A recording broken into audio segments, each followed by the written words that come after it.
Yenya samana, yeya madri ni nyamanema film. Yasanya ensa apeteshikura fi saa abenum. Even with hours of back-breaking work, Elizabeth Africoma can only make a few litres of oil to use at home. The oil's low quality and the lack of access to markets made it difficult to sell. With little commercial value, trees were being neglected and fruits going to waste.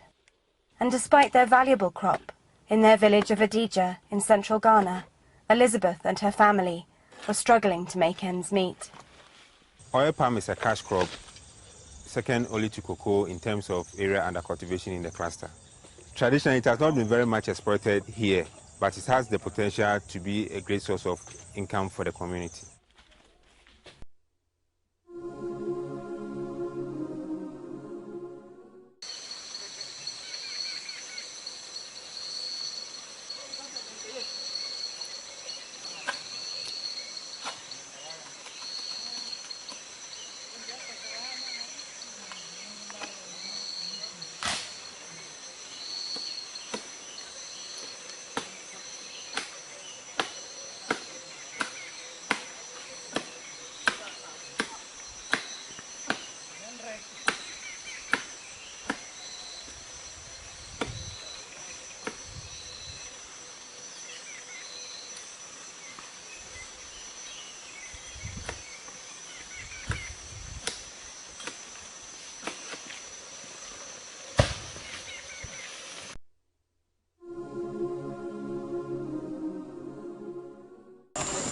Trocon Luis is just about to harvest palm nuts at this farm in Monrovia, Liberia, where he and about 20 others work, making palm oil.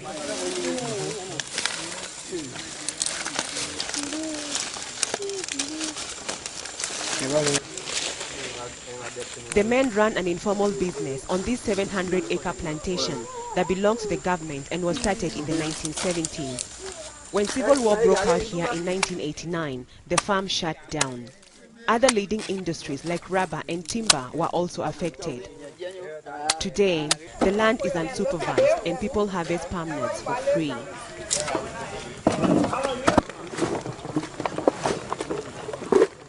Palm oil has been produced in Africa for thousands of years and is rich in vitamins. To make some, the nuts are first boiled for 24 hours and then later pounded into a pulp.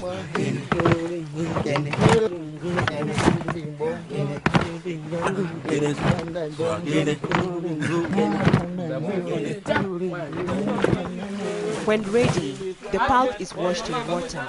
At this stage, palm butter is obtained and skimmed. It's then either used to make cosmetics and soaps, or it's further boiled to make palm oil for cooking. The men say processing would be much more efficient if they had industrial machines.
The orange.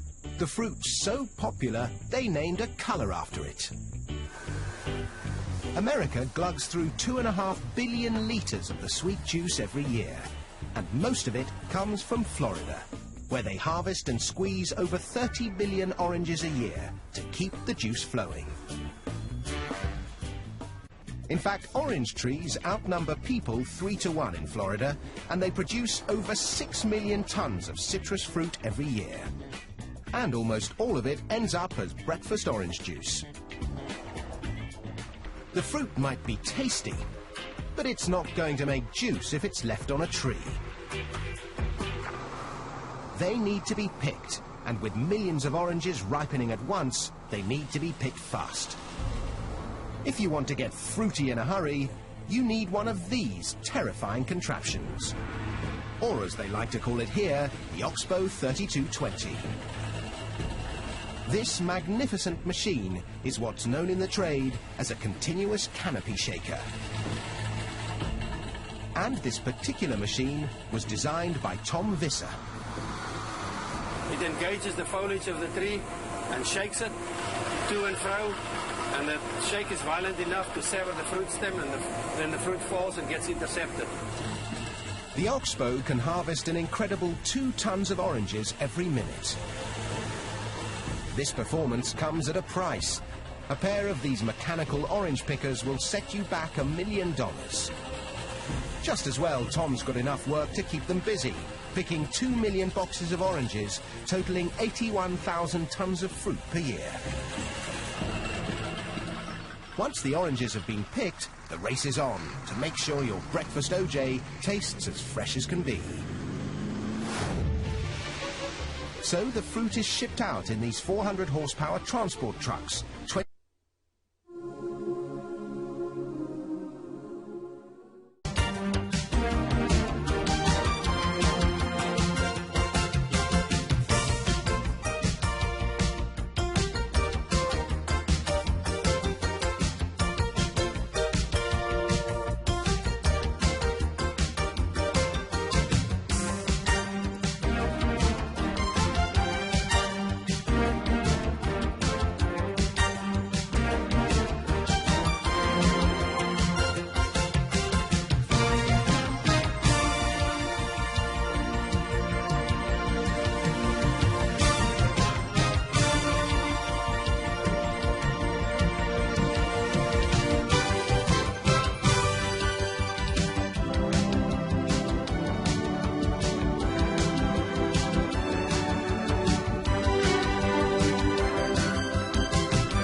Coming up only to hold you under,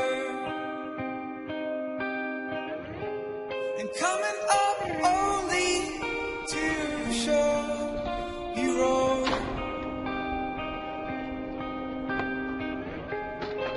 And to know you is hard when we wonder. To know you all wrong, we won.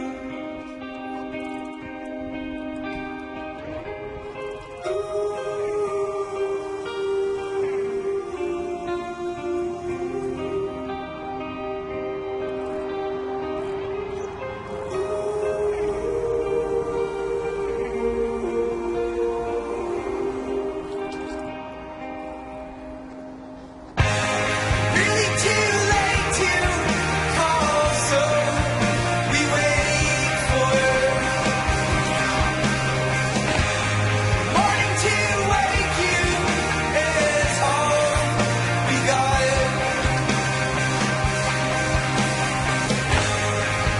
To know me as hardly golden is to know me all wrong, they would. I'm coming up only to show you down for, and coming up only to show you wrong. To the outside, the dead leaves, they are alone. For they die in countries to hang their fall.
قدوس يا سلام